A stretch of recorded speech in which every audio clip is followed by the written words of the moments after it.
When God breaks into our lives, nothing is ever the same again.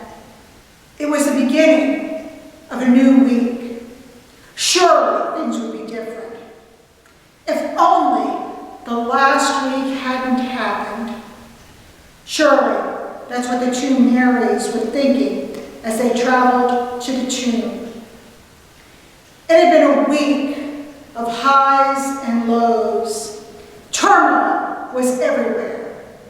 On Palm Sunday, they were there as Jesus, their beloved teacher, entered the city on the foal of a donkey, fulfilling the prophecy of Zechariah. The Greek word translated as turmoil implies apocalyptic happenings, among them great shaking and violent earthquakes. No doubt they knew of the other events of Holy Week and of Jesus' betrayal by one of his closest followers who they knew. They were certainly at the cross as they witnessed Jesus' suffering. They felt the earth quake as Jesus died, and the curtain in the temple was torn in two. They watched as his body was laid in the borrowed tomb.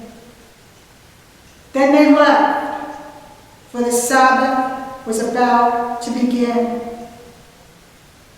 I wonder at their decision to return to the tomb.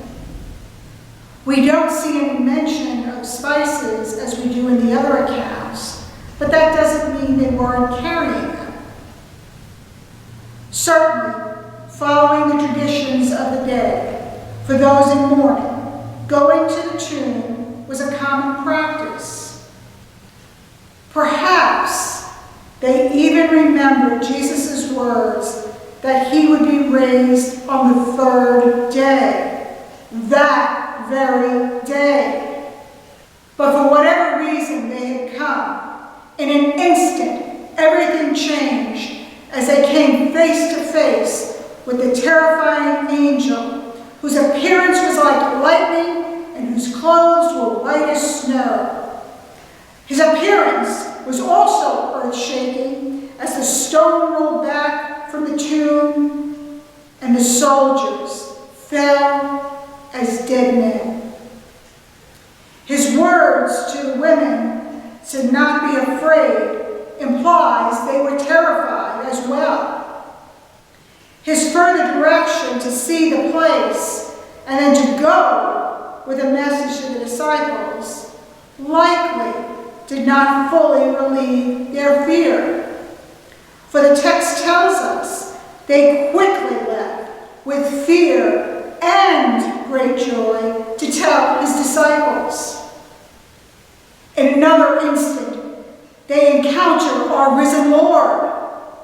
Their first action is to fall down and worship him. Their fear disappears. How can we hold on to hope with the COVID-19 pandemic and all the dire warnings which sound daily?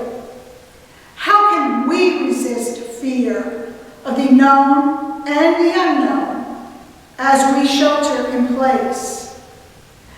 How can we hold on to and communicate our great joy as we remain separated from our worshiping communities, our friends, and our families? We can look back to the example of the women. They began with worship of our risen Lord. He confirmed that they were to tell those who they knew and loved, who didn't know, that he, Jesus, was risen. The great good news of Easter. So how to do that in this time and place while still following social distancing rules? Maybe those